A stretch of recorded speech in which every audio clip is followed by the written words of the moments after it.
अल्हम्दुलिल्लाहि नहमदुहु व नस्तईनुहु व नस्तगफिरुहु व नु'मिनु बिही व नतवक्कलु अलैहि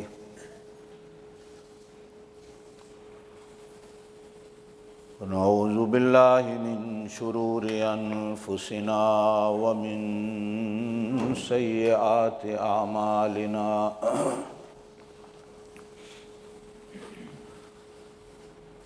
मन यहदिहिल्लाहु फला मुज़िल्ल लहु व मन युज़लिल्हु फला हादिय लहु।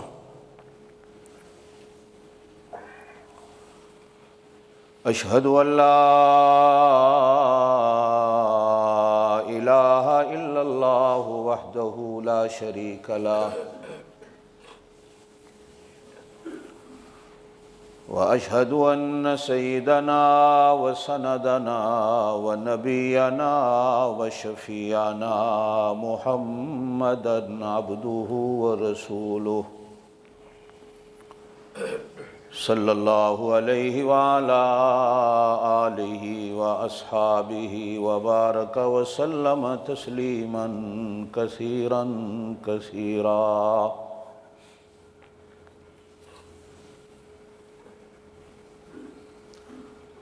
अम्मा बादु अऊज़ु बिल्लाहि मिनश शैतानिर रजीम बिस्मिल्लाहिर रहमानिर रहीम।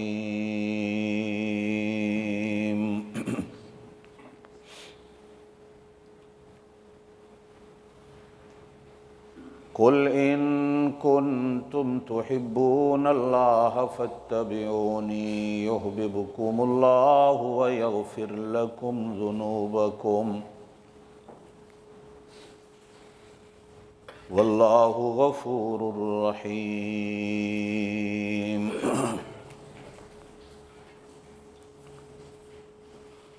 वक़ाल अल्लाहु तआला वजाहिदू फ़िल्लाहि हक़्क़ जिहादिही हुवज्तबाकुम वमा जअल अलैकुम फ़िद्दीनि मिन हरज।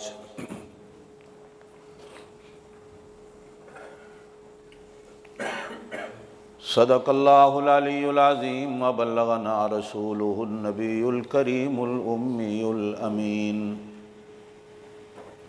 व नहनु अला ज़ालिका लमिनश शाहिदीन वश्शाकिरीन वल्हम्दुलिल्लाहि रब्बिल आलमीन।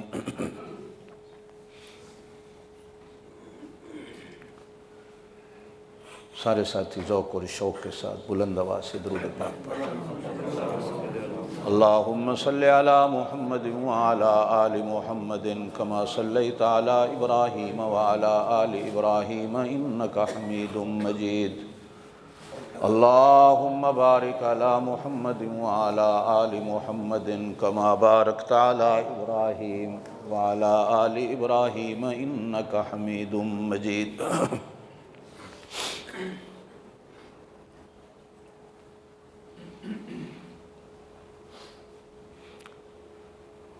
आप सारे अल्लाह की तरफ से चुने हुए हो।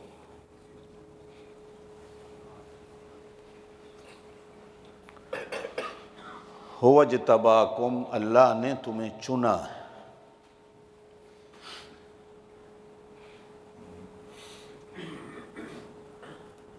चुनने के भी हमारे मुआशरे में दो तरीके होते।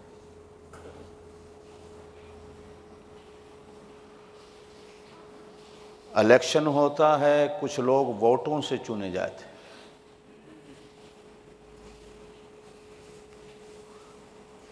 कुछ लोग बिला मुकाबला चुने जाते।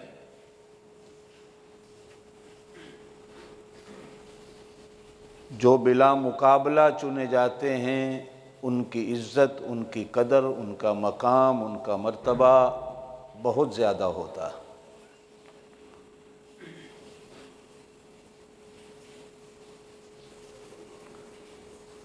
आप जितने हो बिला मुकाबला अल्लाह ने चुना।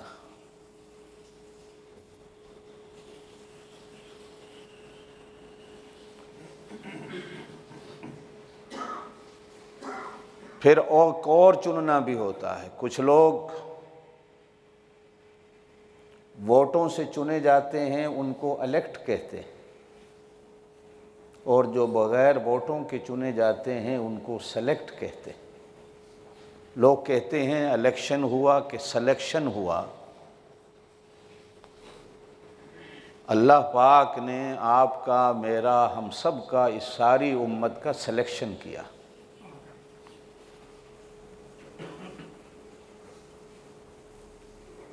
बग़ैर मेहनत के, बग़ैर मजदूरी के, बग़ैर भाग दौड़ के पैदा हुए। पैदा होते ही ज़ुबान पर ला इलाहा इल्लल्लाह मुहम्मदुर रसूलुल्लाह अता कर दिया, कोई मेहनत नहीं की। इसी तरह हुजूर सल्लल्लाहु अलैहि वसल्लम ने फरमाया, अल्लाह पाक ने रसूलों के लिए औलाद आदम के सारे कबीले देखे,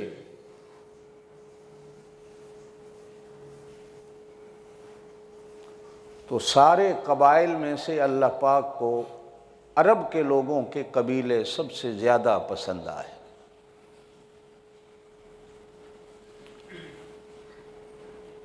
फिर अरब के सारे कबीलों पर अल्लाह ने नज़र डाली, चुना, तो अल्लाह पाक को मुज़र का कबीला सबसे ज़्यादा पसंद आया। फिर मुज़र के कबीले पर अल्लाह पाक ने नज़र डाली तो अल्लाह पाक को उसमें सबसे ज़्यादा कुरैश का कबीला पसंद आया। फिर कुरैश के कबीलों पर अल्लाह ने नज़र डाली तो अल्लाह पाक को हाशम का कबीला सबसे ज़्यादा पसंद आया। फिर हाशम के कबीले पर अल्लाह पाक ने नज़र डाली तो अल्लाह पाक को सबसे ज़्यादा मैं पसंद आया। ज़ोर से कह दें सल्लल्लाहु अलैहि वसल्लम। गोया कि अल्लाह ने मुझे भी चुना, अल्लाह पाक ने मेरी उम्मत को भी चुना।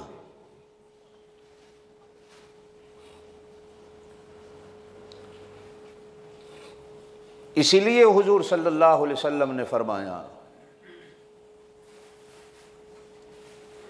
क़यामत के दिन दरबार खुदावंदी में कुछ नबी ऐसे आएंगे जो तने तनहा होंगे, उनके साथ एक भी उम्मती नहीं होगा।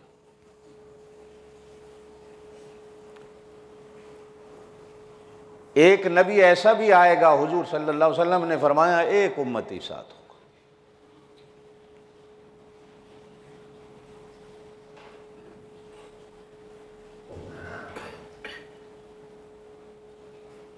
कोई नबी ऐसे आएंगे 10-20 उम्मती साथ होंगे।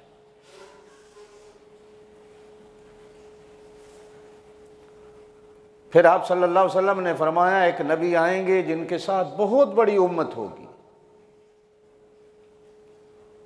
सहाबा किराम ने अर्ज़ की, अल्लाह के रसूल, वो हम होंगे और आप होंगे? आपने फरमाया, नहीं, मेरी उम्मत उस नबी की उम्मत से भी ज़्यादा होगी। फिर इरशाद फरमाया कि सारे जन्नतियों की 120 सफ़े होंगी, जिसमें सारे नबी और नबियों की उम्मतें होंगी। उन 120 सफ़ों में से 20 सफ़े बाकी नबियों और उनकी उम्मतियों की होंगी। 100 सफ़े जन्नत में सिर्फ अल्लाह पाक मेरी उम्मत को देगा।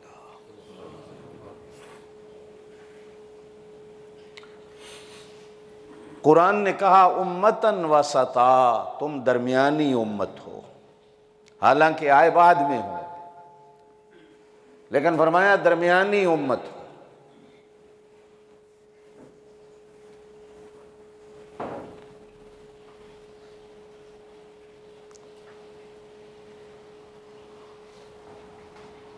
कुतुब औलिया अल्लाह में एक नाम होता है। लोग कहते हैं फलाना गौस, फलाना कुतुब, फलाने अब्दाल। पुराने वक्तों में घरों में चक्कियाँ होती थी, जिन चक्कियों पर हमारी माएँ, बेटियाँ, बहनें दाने पीसती थी।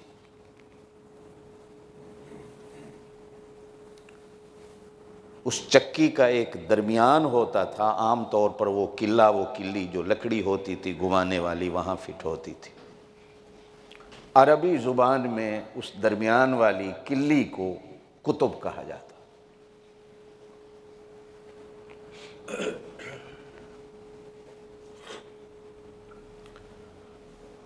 और हर चक्की के दो पार्ट होते हैं, एक नीचे होता है, एक ऊपर होता है। समझने को आप यूं समझें कि एक पार्ट वो है जिसको आसमान कहते हैं, एक पार्ट वो है जिसको ज़मीन कहते हैं।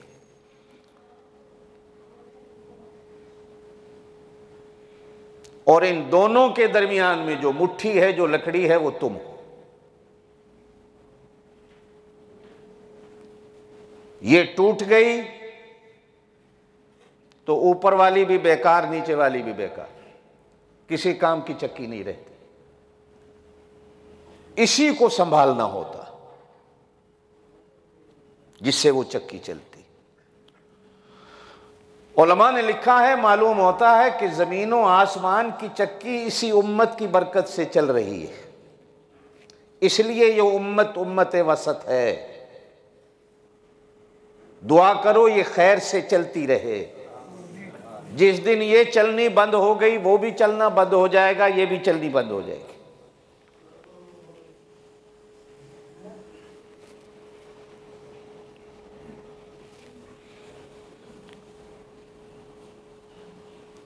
इस उम्मत की निशानियां, इस उम्मत के फजाइल, इस उम्मत की शान, इस उम्मत के मर्तबे किताब तौरात में देख कर, पढ़ कर हजरत मूसा अलैहिस्सलातु वस्सलाम ने एक दिन फरमाया, या अल्लाह ये उम्मत मुझे दे दे। ये उम्मत, जोर से कहो, मुझे दे दे। कहा नहीं, ये शान मर्तबे वाले नबी के लिए शान और मर्तबे वाली उम्मत है।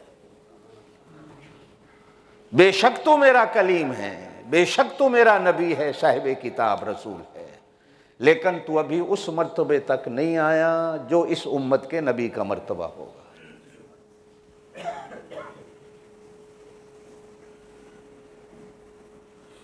फिर कहा कि अगर ये उम्मत मुझे नहीं देता तो फिर मुझे इस उम्मत में से बना दे।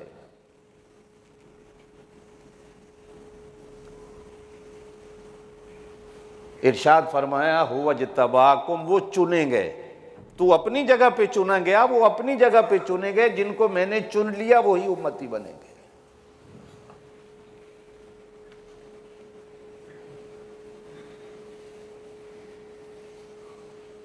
फिर अल्लाह पाक ने जो इस उम्मत को चुना, फिर ये उम्मत कैसे बनी? इस उम्मत को जो अल्लाह ने मकाम और मर्तबा दिया, जो जानते थे वो तो ले गए। आप और मैं चूंकि जानते नहीं, इसलिए हम रह गए।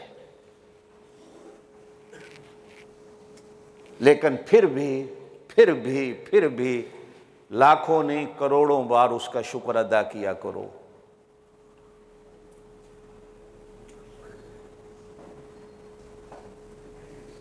हकीकत के न सही, नाम के ही सही, हुजूर सल्लल्लाहु अलैहि वसल्लम के हम उम्मती तो हैं।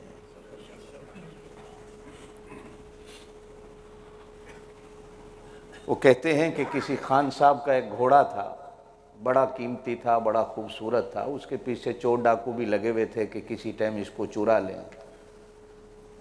एक दिन चौधरी साहब कहीं सफ़र पे गए तो साथ नौकर को भी ले गए। तो रात को घोड़ा बांधा तो नौकर से कहा कि सारी रात इसकी चौकीदारी करनी है, चोर भी पीछे पड़े हुए हैं, कहीं ऐसा ना हो कि चोर आके ले जाएं। उसने कहा, चौधरी साहब आप फिक्र ही ना करें, सारी रात इसको खरखरा मारता रहूँगा, खिदमत करता रहूँगा, जागता रहूँगा। चोरों की भी नज़र थी, चोर आए, भंग पिलाई नौकर को, घोड़ा खोल के ले गए, घोड़े की जगह खरगोश बांध दिया। ये भंग में सारी रात सोया रहा, वो घोड़ा ले गए, अब खरगोश बंधा हुआ है। सुबह नाश्ता करके चौधरी साहब अगले सफ़र को तैयार हुए तो कहा कि भाई मेरे नौकर को उठाओ। उठाने वाले गए तो नौकर तो भंग के नशे में पड़ा है। को पानी पूनी ऊपर डाला, उसे होश दिलाया, उठाया तो कहा भाई घोड़ा लाओ। और जब वो घोड़ा खोलने गया तो घोड़े की जगह पे खरगोश बना हुआ, उसे ही पकड़ के ले आए। चौधरी साहब ने कहा ये क्या, मैंने तो रात को घोड़ा दिया था।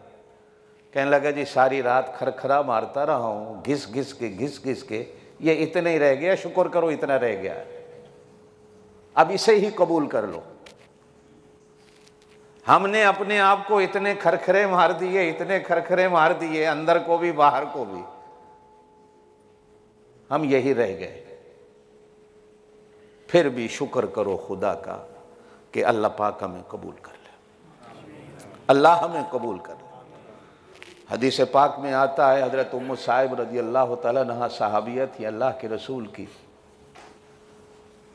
मक्के से हिजरत करके मदीने आई। 5-4 दिन गुजरे हिजरत को, नौजवान बेटा वो भी हिजरत करके आया था, मदीने फौत हो गया। बूढ़ी अम्मा को किसी ने जाके बताया कि तेरी लाठी तेरा सहारा मर गया, नहीं बोली, रोती हुई बेटे के मैयत के करीब आई, कफन डला हुआ था, गुस्ल किया हुआ था। हदीस में आता है उसने रो के सिर्फ 2 अल्फाज कहे अल्लाह से, ए अल्लाह मैंने कलमा तेरी मोहब्बत में पढ़ा था और तेरी ही मोहब्बत में मक्के को छोड़ के यहां तक आई।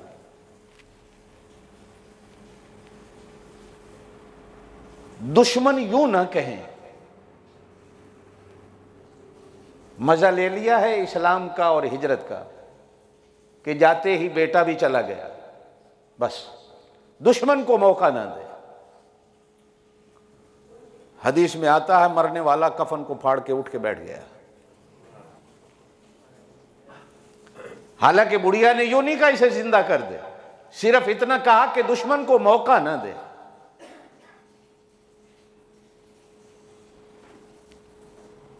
हुजूर अलैहिस्सलातु वस्सलाम ने जब ये मंजर देखा तो हदीस में आता है जिब्राइल अमीन आए और आकर कहने लगे, अल्लाह कसम खा के कहता है ये बुढ़िया वाकई ही मेरी मोहब्बत में कलमा पढ़ने वाली है, मेरी ही मोहब्बत में हिजरत करने वाली है।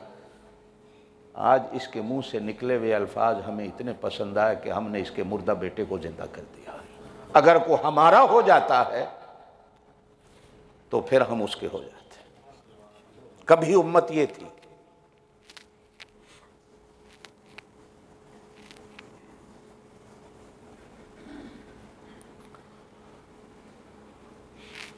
एक सहाबी का बेटा रूम की कैद में कैदी हो गया।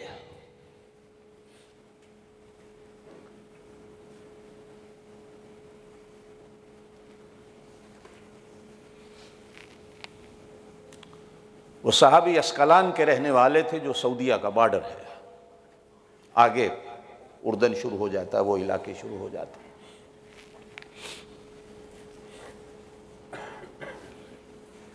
किताबों में आता है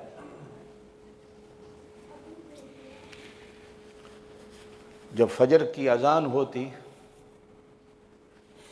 तो मदीने में रहने वाला उस सहाबी का बाप, नौजवान का, घर की छत पे खड़े होकर आवाज देता था, बेटा फजर की नमाज का वक्त हो गया।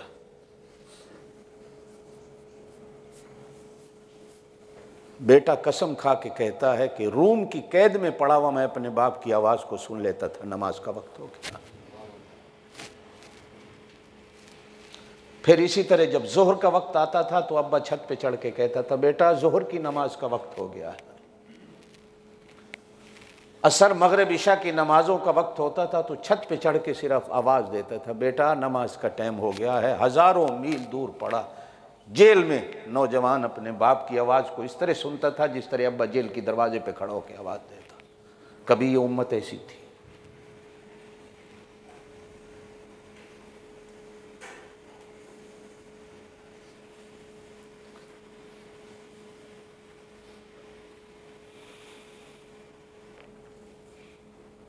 कभी इस उम्मत के लोग जंगलों में खड़े होकर सिर्फ आवाज लगाते थे कि जंगल के दरिंदों,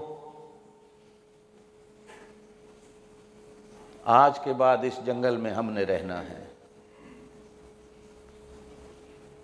3 दिन की तुम्हें मोहलत देते हैं, जंगल खाली कर जाओ।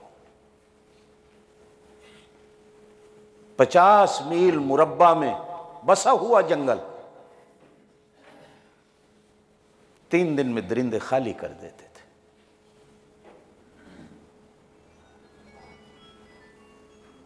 और आखिरी निकलने वाला दरिंदा जंगल के कोने पे आकर खड़े होकर माफी मांगकर कहता था कि सारे निकल गए हैं, मोहम्मद मुस्तफ़ा के गुलामों जोर से कह दो सल्लल्लाहु अलैहि वसल्लम। क़यामत के दिन दरबार रिसालत में हमारी शिकायत न करना। 3 दिन, हो सकता है कोई मिनट ऊपर नीचे हो गया हो, तुमने हमें 3 दिन की मोहलत दी थी, हम 2.5 दिनों में जंगल को खाली करके जा रहे हैं, संभाल लो इसको। आज उसी जगह पे शहर कारवान आबाद। कभी उम्मत ये थी।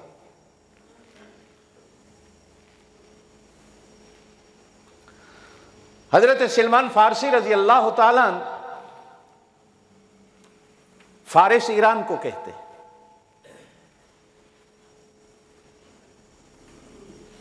ईरान के रहने वाले थे, जुबान फारसी थी।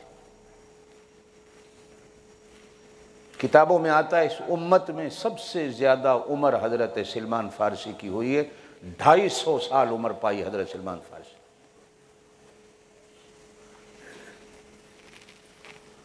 राह हक की तलाश में फारिस से निकले।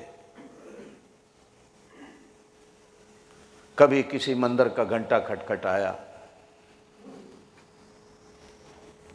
कभी किसी गिरजे में जाके रात गुजारी, कभी किसी राहिब की जूतियां सर पे रखी,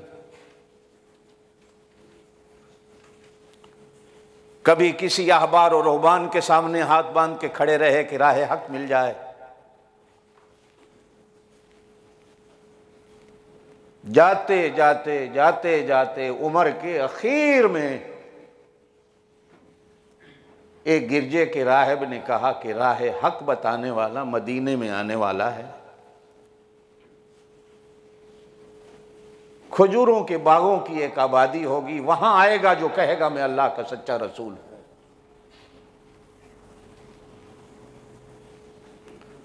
मुल्क शाम से चलते चलते मदीने आके आबाद हो गए। खजूरों की आबादियों को देख कर के शायद यहां अल्लाह का सच्चा रसूल आए, मुझे राह हक नसीब हो जाए।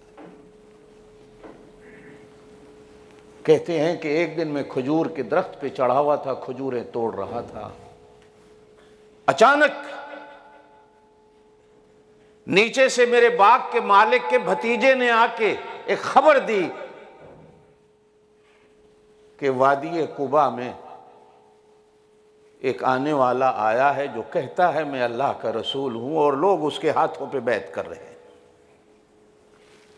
मेरे कानों में आवाजगी, कहते हैं मैंने छलांग लगा दी दरख्त से कि कहीं उतरने में देर ना हो जाए। जूती भी नहीं पहनी, भागा हुआ दरबार रिसालत में जा पहुंचा। कुबा की आबादी को पूछता पूछता कहां है? हुजूर सल्लल्लाहु अलैहि वसल्लम तशरीफ फरमा थे। मुझे उस मरने वाले राहिब ने कहा था सच्चे नबी में 3 निशानियां होंगी, उसके दोनों कंधों के दरमियान में नबूवत की मोहर लगी हुई होगी।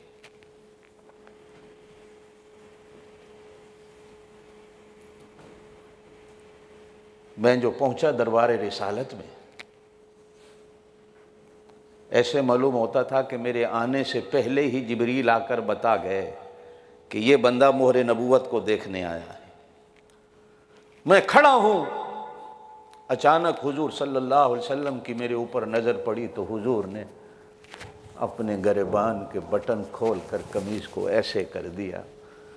हालांकि मैंने कहा ही नहीं कि मुझे दिखाओ। मालूम होता है कि हुजूर को पहले ही आकर बताने वाले ने बता दिया होगा कि ये मोहरे नबूवत को देखने आए।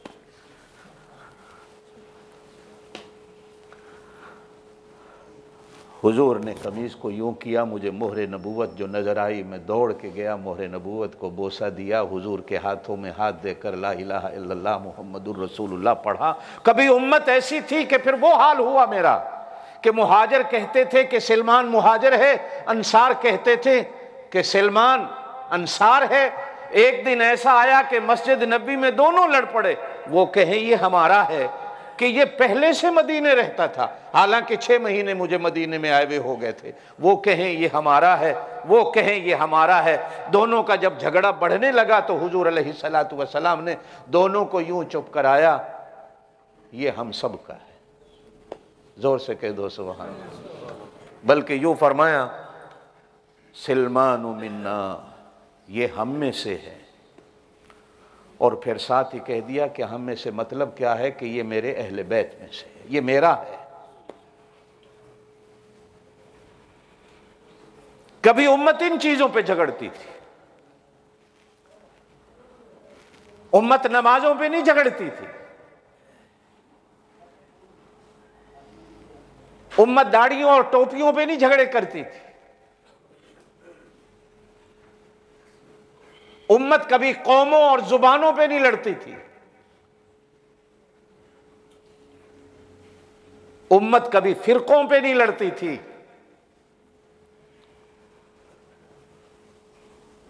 दरिया पार करता है काफिला सहाबा किराम का घोड़ों समेत, किनारे पे पहुंचती है फौज, तो सिपह सालार फौज हजरत खालिद बिन वलीद रजी अल्लाह तआला अन्हु सहाबा से कहते हैं कि भाई अपने अपने सामान की तलाशी कर लो, किसी का कोई सामान दरिया में गिर न गया हो।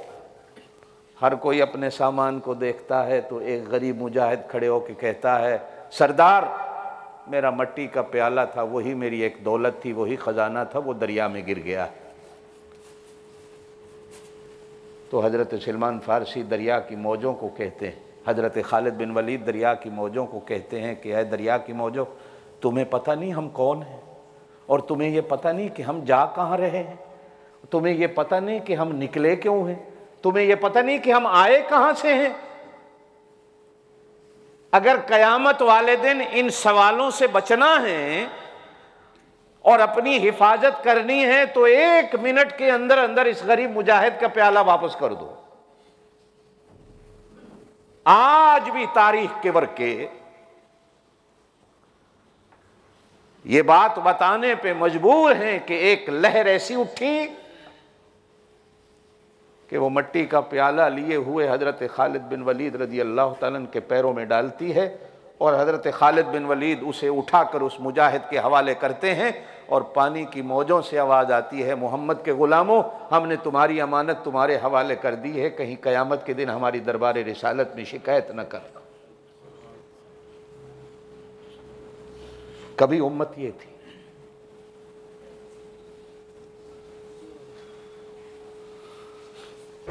न मानने वाले लोग अपनी किताबों में लिखते हैं, न मानने वाले लोग,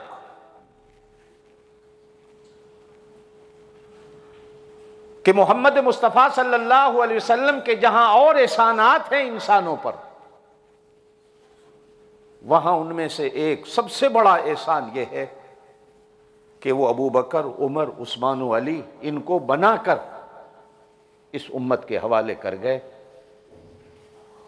सहाबा किराम को बनाकर इस उम्मत के हवाले कर गए कि इन्हें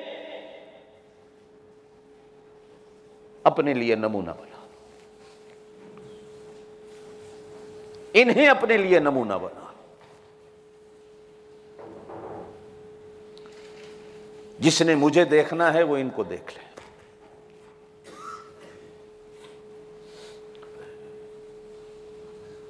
ये जमीन पे बोलते हैं, फिर वो अर्श पे बोलता है, जिसने मुझे देखना है वो इनको देख ले। ये मेरा बना हुआ है मेरा रसूल, और ये जमात मेरे रसूल की बनाई हुई है।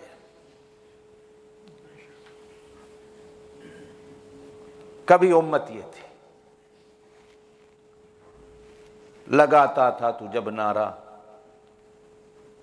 समंदर रास्ता छोड़ देता था।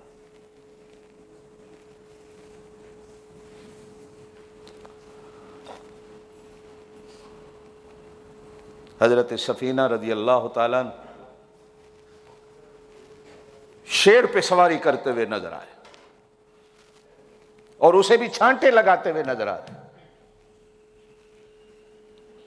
और जब उतरते हैं तो शेर पैर चाटता हुआ नजर आता है।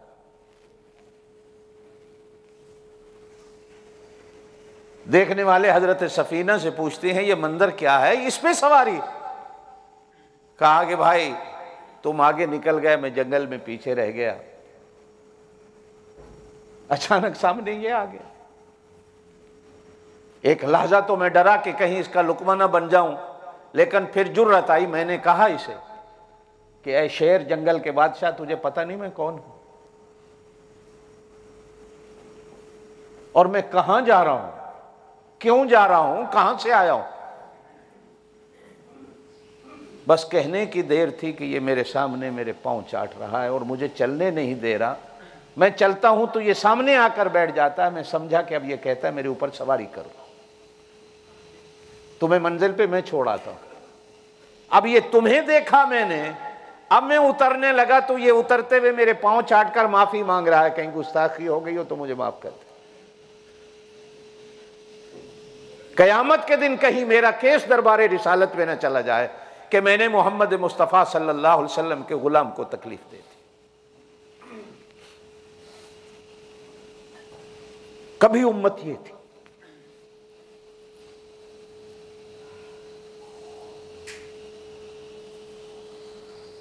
कुरान में जो हजरत मूसा अलैहिस्सलातु वस्सलाम का एक वाक़या आता है कि मूसा अलैहिस्सलातु वस्सलाम के मुकाबले में जब फिरौन ने जादूगर बुलाए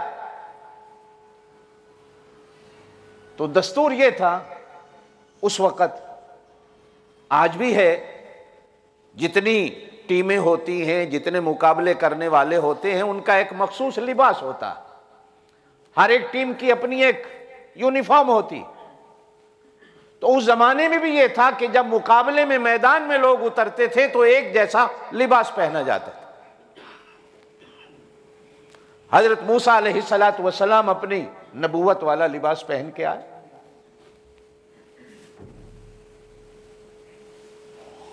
तो कहा जाता है कि जब फिरौन के जादूगरों को यूनिफॉर्म पहनाने का वक्त आया तो उन्होंने मूसा अलैहिस्सलाम से कहा कि आप भी हमारी जैसी यूनिफॉर्म पहनो, ये जुब्बे कुब्बे से मुकाबला नहीं होगा, यूनिफॉर्म पहननी होगी।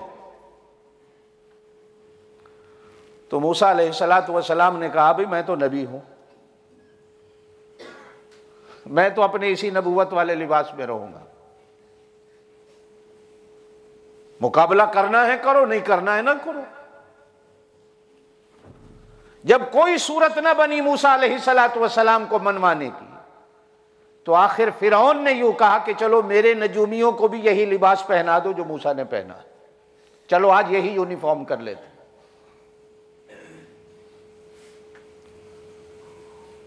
उनको भी जुब्बा कुब्बा पहना दिया गया। अब जब मुकाबला शुरू हुआ तो कहने लगे मूसा तू डाल। मूसा अलैहिस्सलाम ने कहा पहले तुम डालो।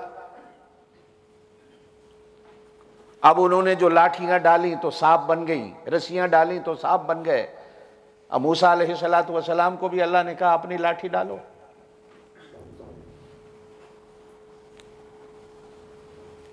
सांप बन गई और ऐसा सांप बनी कि बाकी सांपों को भी निकल गई, खा गई। अब जो जादूगर थे वो समझे, मूसा अलैहिस्सलातु वस्सलाम के सामने सजदे में गिर गए और सजदे में गिर के कहने लगे हम भी मूसा के रब पर ईमान ले आए। ये कुरान में सारा वाकया है।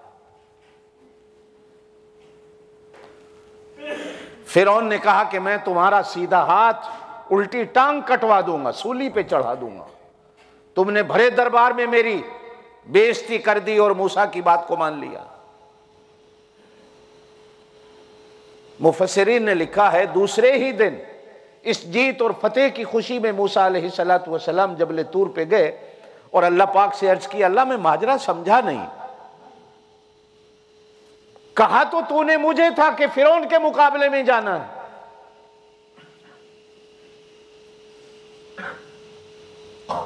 जिसके मुकाबले में मैं गया उसको तो हिदायत मिली नहीं,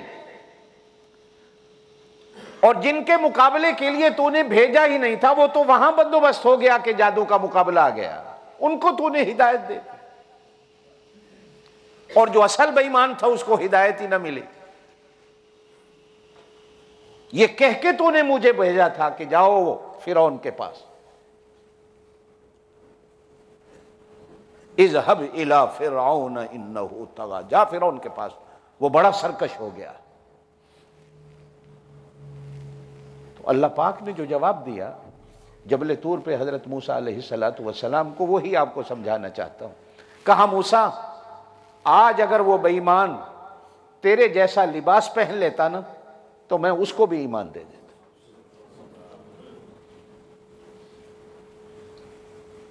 इन लोगों को ईमान इसलिए मिला, थे वो जादूगर, लेकिन चलो इन्होंने मेरे मूसा की नकल तो की। मेरे मूसा जैसा लिबास तो पहना, अगरचे मेरे मूसा की राह पे नहीं चले अभी, लेकिन मेरे मूसा जैसा लिबास तो पहना। मेरे नबी का अगर कोई लिबास भी उस तरीके का पहन लेता है, मेरे नबी के रास्ते पे अगर कोई चल लेता है इत्तिबा करने के लिए, तो मैं उन लोगों को सिर्फ ईमान ही नहीं बल्कि दुनिया और आखिरत भी उनकी अच्छी से अच्छी कर देता हूं। चलो इन्होंने मूसा का लिबास तो पहना। मैंने गुज़श्ता जुमा आपसे बात कही थी मेरे दोस्तों, एक मां का नौजवान बेटा इस दुनिया से चला गया हो, उसके हाथ में अगर अपने बेटे की फोटो हो, वो कभी उसे चूमती है, चाटती है, उसे कभी चूल्हे में नहीं डालती। अगर हमारी फोटो नबी की सूरत के साथ मिल जाए तो ईमान से जरा सोचो कि क्या क़यामत वाले दिन अल्लाह हमें भी जहन्नम में डालेगा?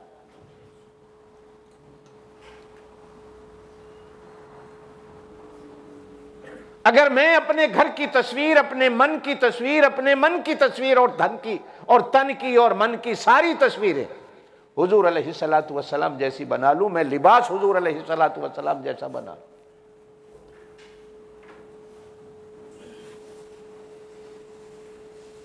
हुक्मा ने एक कौल लिखा है,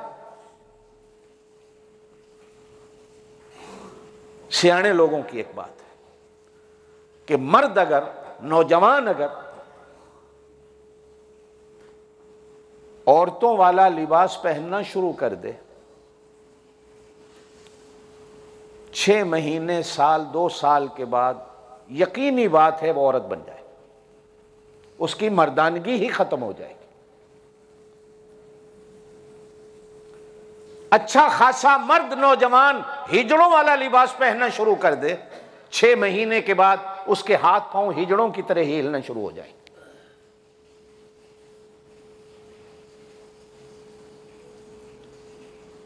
और अगर कोई नौजवान नबूवत वाला लिबास पहन ले तो लिखी हुई बात है 6 महीने, साल के अंदर अल्लाह पाक उसके अंदर शरीयत को उतार देता।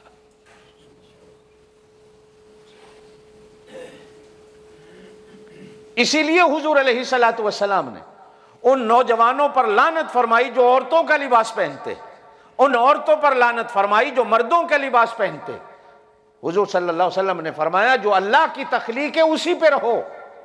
अल्लाह ने अगर तुम्हें मर्द बनाया है तो मर्द रहो, अल्लाह ने अगर तुम्हें औरत बनाया है तो औरत बने रहो, इसलिए कि ये तो अल्लाह की तख्लीक का एक मुकाबला है और अल्लाह की कुदरत का एक मुकाबला है।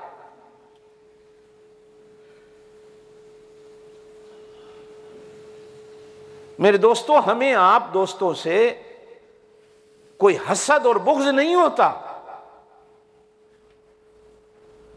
कि आप लोग कानों में बालियां पहन के मस्जिद आ जाओ, चूड़ियां पहन के मस्जिद आ जाओ। हमें कोई बैर नहीं है अल्लाह वास्ते का आपसे, कोई दुश्मनी नहीं होती, एक खैर खाही होती है कि अल्लाह के रसूल सल्लल्लाहु अलैहि वसल्लम की कहीं लानत के हकदार और मुस्तहिक न बन जाओ। अल्लाह तुम्हें बचा दे, आमीन जोर से कहे, अल्लाह तुम्हें बचा दे इन चीजों से। मुसलमान नौजवान सिख वाला कड़ा भी पहने फिर रहा है, हिंदू वाला धागा भी पहने फिर रहा होता है। भाई ये इन कौमों की निशानियां, चोटियां हिंदू रखते हैं, कड़े सिख पहनते हैं, सिख की जो 4 बड़ी निशानियां हैं उनमें से एक निशानी यह भी है कड़ा पहनना, जिससे सिख पहचाना जाता है।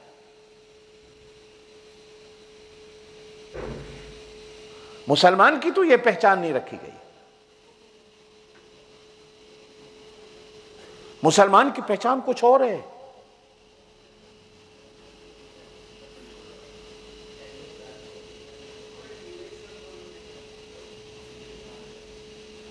बल्कि मैं अगर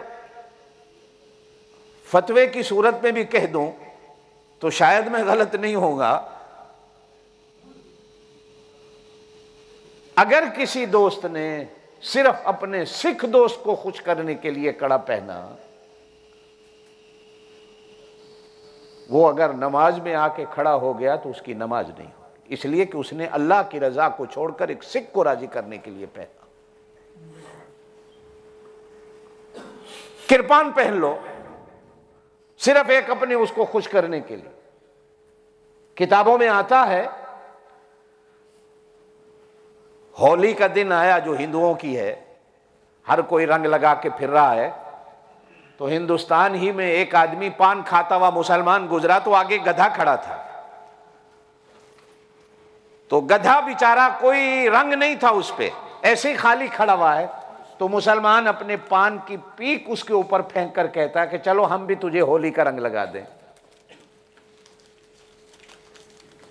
तो उसने गधे को रंगदार कर दिया, होली का रंग लगा दिया। बुजुर्गान दीन ने लिखा है कि वक्त के मुजद्दिद और वक्त के आलिम को ख्वाब के अंदर बताया गया कि इसको इसके कुफर की खुशखबरी दे दो, ये काफिर हो गया। हमने इसका इस्लाम दीन छीन लिया कि इसने गैर मुस्लिम कौम को खुश करने के लिए जो उनका त्यौहार है, अल्लाह की एक मखलूक पर अपने पान की पीक फेंक कर उसको रंगदार करता है कि मैं इसको रंगदार कर दूं। इसने अल्लाह की हद और अल्लाह के कानून को तोड़ दिया। मन तशब्बह बिकौमिन फहुवा मिन, जो किसी कौम की तशबीह को इख्तियार करता है, आप सल्लल्लाहु अलैहि वसल्लम ने फरमाया उसका शुमार उसी कौम में होता है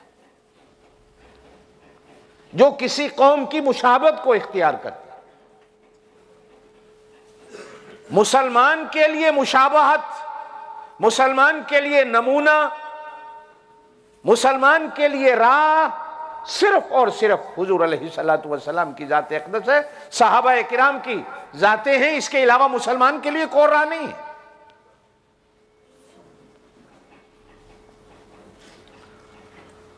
कद समी अल्लाहु कौलल्लती तुजादिलुका फी ज़ौजिहा व तश्तकी इलल्लाह। 28वां सिपारा शुरू हो रहा है।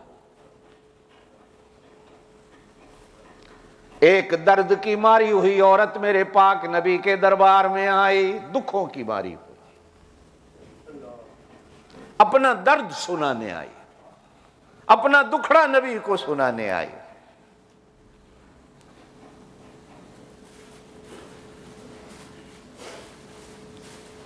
दरबार रिसालत में आके अर्ज करती है, अल्लाह के रसूल, मेरे खावंद ने मेरे साथ जिहार कर लिया।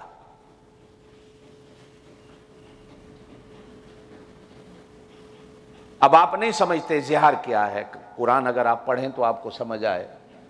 अरबों में इस्लाम से पहले का एक दस्तूर था, तलाक देने के कई तरीके हैं, उनमें एक तरीका यह था कि अगर किसी ने अपनी बीवी से यूं कह दिया कि आज तो मेरी मां की तरह लग रही हो, आज मेरी बहन की तरह लग रही हो, आज मेरी बेटी की तरह लग रही हो, तो तलाक हो जाती थी।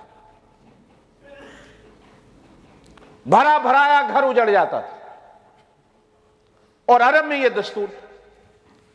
और अभी तक इस्लाम के जो तलाक के तरीके हैं वो हुजूर अलैहिस्सलातु वस्सलाम पर नाजिल नहीं हुए थे, इसलिए कि हमारे तो निकाह और तलाक के तरीके भी आसमान से आए हुए हैं। हमारा कोई निकाह और तलाक का तरीका ऐसा नहीं जो आसमान से नहीं आया। उसके 6-7 बच्चे हैं छोटे छोटे उस बुढ़िया के। खामद ने कह दिया आज तो मेरी मां की तरह लग रही हो, तलाक हो गई। अब वो दरबारे रिसालत में अपना दुखड़ा लेके आई, या रसूलल्लाह मेरे खामद ने मुझे तलाक दे दी। हुजूर ने पूछा कैसे तलाक दी? कहा ऐसे दी। तो हुजूर ने फरमाया तलाक तो हो गई, अब मैं तेरा घर कैसे जोड़ूं? आगे से कहती है रसूलल्लाह मेरे 6 बच्चे हैं, उनका क्या होगा? हुजूर ने फरमाया तलाक हो गई, मैं क्या करूं?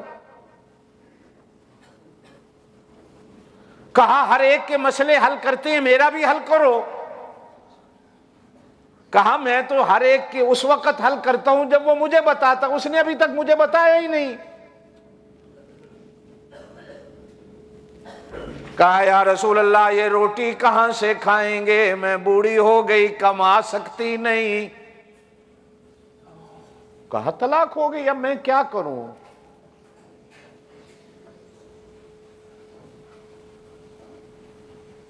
अभी वो रोती भी गई नहीं, वहीं खड़ी है।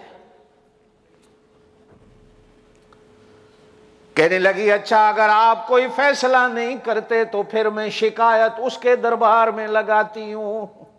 यह भी कुरान कहता है अगर हाई कोर्ट फैसला नहीं करता तो सुप्रीम कोर्ट, वो तो आपकी तरह रद्द नहीं करेगा, वो तो को हल करेगा। व तश्तकी इल्लल्लाह, क्या कुरान ने कोई चीज छुपाई नहीं। तश्तकी माना शिकायत करना। अब वो अल्लाह से शिकायत कर रही है, अल्लाह खुद बता रहा है, जिससे पता चलता है कि कुरान अल्लाह की कलाम। अगर अल्लाह की ना होती तो अल्लाह इस बात को छुपा लेता, मेरी शिकायत कौन कर सकता है?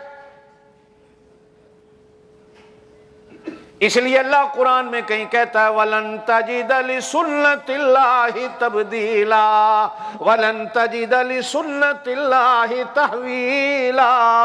तुम देखोगे कि अल्लाह की सुन्नत और तरीका कभी तब्दील नहीं होता।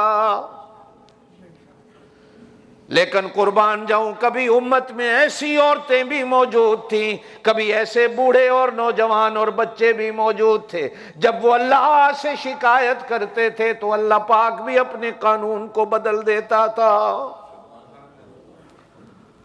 अब आप कहेंगे मौलवी साहब उधर से आप कह रहे हैं अल्लाह का कानून बदल नहीं सकता, कैसे बदल जाता होगा? तो मेरे पाक नबी सल्लल्लाहु अलैहि वसल्लम ने यहां ये बात भी कही, जब बदलना होता है तो अल्लाह पाक इस बंदे की कुदरत में लिख देते हैं ये दुआ करेगा हम बदल देंगे।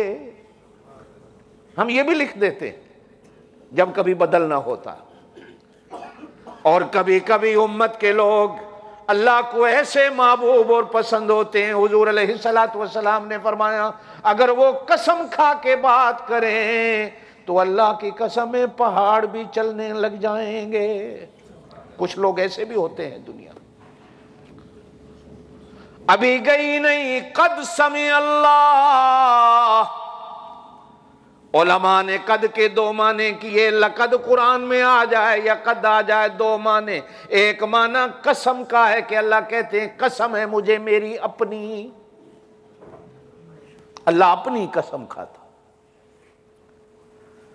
लकद समी अल्लाहु कौलल्लज़ीना कफरू, एक जगह और कुरान में आता।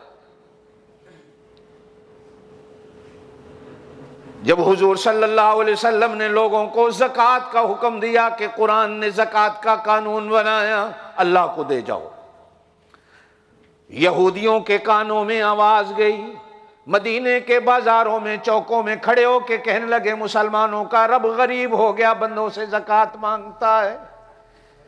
एक यहूदी आलिम मदीने की गली में खड़ा तकरीर कर रहा है, करीब से सैयदना अबू बकर सिद्दीक रज़ियल्लाहु तआला अन्हु गुजरे। वो यहूदी आलिम कह रहा है कि मुसलमानों का खुदा गरीब हो गया, ज़कात मांग रहा है। अबू बकर सिद्दीक ने सुना, स्टेज पे चढ़ गए, जाके यहूदी आलम को थप्पड़ रसीद कर दिया। हुजूर अलैहिस्सलातु वस्सलाम के दरबार में शिकायत आ गई, अबू बकर ने हमारे आलिम को मारा। हुजूर अलैहिस्सलाम ने गवाही देने वालों से कहा, जरा देखो तो सही, कहीं मेरा अबू बकर की जगह कहीं उमर अली ना हो, उन्होंने थप्पड़ ना मार। अबू बकर तो थप्पड़ मार ही नहीं सकता, वो तो नरम दिल बंदा है। वहां भी अल्लाह कसम खाता, लक़द समी अल्लाह, कसम है मुझे मेरी अपनी, अल्लाह ने उस काफिर की बात को सुन लिया था जो कह रहा था इन्नल्लाह फकीर, अल्लाह फकीर हो गया। और यहां अल्लाह कहते हैं कद समी अल्लाह, कसम है मुझे मेरी अपनी, सुन लिया अल्लाह ने। समय सिमा से होता है, इतना तो आप भी जानते हैं। या उलमा कहते हैं कद लकद का माना होता है, अल्लाह कहते हैं पक्की बात है, 16 ने सच्ची बात है, कोई शक नहीं इस बात में। कद समे अल्लाहु कौल, उसकी बात, अल्लती उसकी बात, तुजादिलु का, जब मेरा नबी वो तेरे से झगड़ा कर रही थी, फी ज़ौजिहा अपने घर वाले के बारे में, व तश्तकी इलल्लाह, फिर उसने अल्लाह को शिकायत लगाई, वल्लाहु यस्माउ तहावुरकुमा, उसने तेरी बात भी सुनी, इस औरत की बात भी सुनी। आए हजरत ऐशा कहती हैं, मुझे उस दिन पता चला कि अल्लाह कितनी बात सुनता है, कि वो जब हुजूर से बातें कर रही थी इतनी आहिस्ता आहिस्ता कि मेरे कानों में भी बाज बातों की आवाज नहीं आई, ये कह क्या रही है।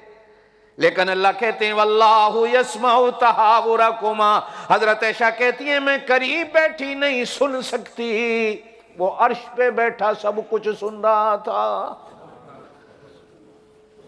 जिससे मालूम होता है कि वो हमारे इतने करीब, वनहनु अक़रबु इलैहि मिन हब्लिल वरीद, रगों का चलना हो सकता है हमारे कानों में इसकी आवाज आए ना आए, लेकिन मेरा अल्लाह हमारी रगों के चलने की आवाज को सुनता है। कहो बेशक, तुम्हारे करीब कौन, जोर से बोलो, सुनने वाला कौन, करीब कौन। ते जेड़ा 10 फुट कबर विच टुर गया, थले चला गया, तुसी आदो जी नहीं ऐ सुनदा है, ओ सुनदा नहीं, ऐ सुनदा, ओ नहीं सुनदा। वो कहता सुनता मैं हूं, कहो बेशक, इनको भी सुनवाऊं तो मैं सुनवा सकता हूं, वरना कब्र पे खड़े होकर ढोल बजाते रहो, ये सुन सकते नहीं जब तक मैं ना सुनाऊं। कहो मैं सुनाता हूं, वरना ये सुनते हैं, अल्लाह सुनवाता। जोर से कहो अल्लाह, अल्लाह चाहे तो इस दीवार को सुनवा। मैंने कहा ना, साहबी छत पे खड़े होके कहते बेटा नमाज का टाइम हो गया है, वो हजारों मील दूर पड़ा जेल में अपने अब्बा की आवाज सुन के नमाज को खड़ा हो जाता था, ये होता अल्लाह सुनाता। कद समी अल्लाहु कौल अल्लती तुजादिलुका फी ज़ौजिहा व तश्तकी इलल्लाह। अब अल्लाह ने कानून नाजिल किया, मेरा नबी इससे कह दो जा खुशखबरी, घर रहे, तेरी तलाक नहीं हुई, आज के बाद हम कानून बना देते हैं, नहीं हुई।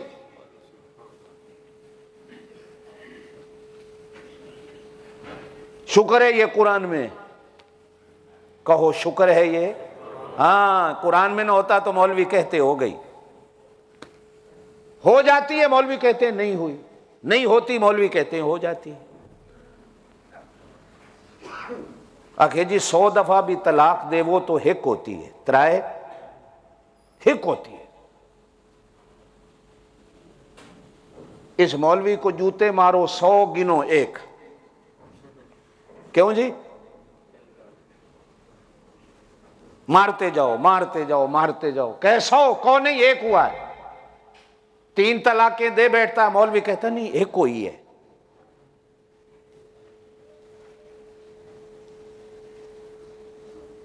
अब अल्लाह ने कानून नाजिल किया, अल्लज़ीना युज़ाहिरून मिन निसाइहिम सुम्मा यऊदून। अगर कोई बीवी को इस तरह कह बैठे और फिर अपने घर को आबाद करना चाहे, तो पहले फरमाया कि गुलाम आजाद करो, साथ आगे कानून है, गुलाम नहीं, फिर 2 महीने रोजा रखो। अगर 2 महीने रोजा नहीं रख सकते हो तो फिर 60 गरीबों को खाना खिलाओ। ये 28वें सिपारे में। अगर को भूले चूके किसी दिन अपनी बीवी से कही बैठे आज मेरी मां की तरह हो, तेरी पुश्त, तेरी पीठ, तेरा पेट, तेरा मुंह मेरी मां की तरह आज लग रहा है, या तू आज बड़ी अच्छी मेरी मां की तरह मुझे लग रही है, पहले था तलाक हो जाए। लेकिन कहना नहीं, कहना हाँ हाँ कहना।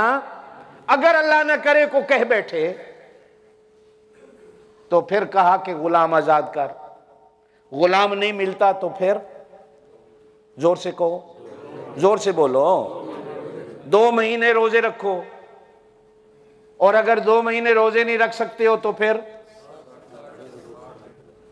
ये नहीं कहना मौलवी जी मैं गुस्से विच तलाक दे बैठा। हर तलाक का एक दस्तूर और कानून है।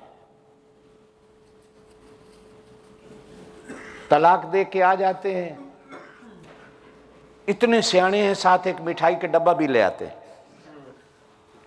पहले कारी साहब आपके लिए हदिया है, हम भी खुश हो जाते हैं, भी बड़ा चंगा बंदा है, मिठाई का डब्बा ले आया। फिर कोई कम है ऐसी कारी साहब, अच्छा चलो भाई सोफे पे बैठ के काम बताओ, हम भी फिर उसे ही कहते हैं सोफे पे बैठो जो मिठाई का डब्बा लाता। जो बेचारा नहीं लाता हम तो उसे भी नहीं कहते सोफे पे बैठो, बैठ भाई क्या बात। उस्ताद जी बस वो गलती हो गई है। ओ भाई क्या गलती हुई, आगे भी बोल। उस्ताद जी गलती हो, भाई आगे भी बोल क्या गलती हो गई। उस्ताद जी नाराज था ना हो सो। ओ भाई हमने क्या नाराज होना है, बीवी तेरी हमने, वो बात तो बता क्या गलती हो गई। बस वो इन्हें मजाक मजाक नहीं, बस गुस्से च आया तो घर वाली नूं कह बैठा जी जा तुझे तलाक तलाक तलाक। तो कोई वेखो ना जी किसी किताब विचों मसला समझ वो मैं चलने वेले इसीलिए आपके लिए मिठाई का डब्बा भी ले आया। सानू लोग इस राह ला देता। मैं बड़ा काम का आदमी था, मैं आज आपसे गिला करता हूं। मैं बड़ा काम का आदमी था, आप लोगों ने मुझे तवीज़ों पे लगा के ख़राब कर दिया कसम से। या मुझे कहा कि जी हज के ग्रुप बना लो, अपनी बेइज्जती करवाओ, जो हज करके आता है वो गालियां देता है। अब मुझे लोगों ने समझा इसी 2 कामों के लिए रह गया, या तवीज़ लो या जी हज उम्रे का ग्रुप बना लो। जो मेरा काम था वो तुम लोगों ने मुझसे लिया ही नहीं। जितने बैठे हो कभी किसी ने कहा है आके मुझे कुरान समझा दो, तवीज़ दे दो, तावीज़ दे दो, तावीज़ दे दो। समझा कि हम इसी काम के लिए बैठे हैं। बिगड़ती कब है कौम, वो इसी वजह से बिगड़ती कि जब मतलब के आदमी से मतलब का काम ही ना लो। हमारा ये काम नहीं है, हमारा काम तो आपको कुरान सुनाना बताना। अब अल्लाह ने कानून नाजिल किया कि अब आइंदा अगर कोई कह दे, पहले नहीं आया था कानून, अब वो या 2 महीने रोजे रखे, अगर 2 महीने रोजा नहीं रख सकता तो 60 मिस्कीनों को, फमन लम यस्तति फइतआमु 60 मिस्कीना ज़ालिका लितुमिनु बिल्लाहि व रसूलिही। ये उस बंदे के लिए जो अल्लाह और उसके रसूल पर ईमान रखता है। अल्लाह पाक आपको मुझे अमल की तौफीक दे। सुभान रब्बिक रब्बिल इज्जति अम्मा यसिफून व सलामुन अलल मुरसलीन वल्हम्दुलिल्लाह।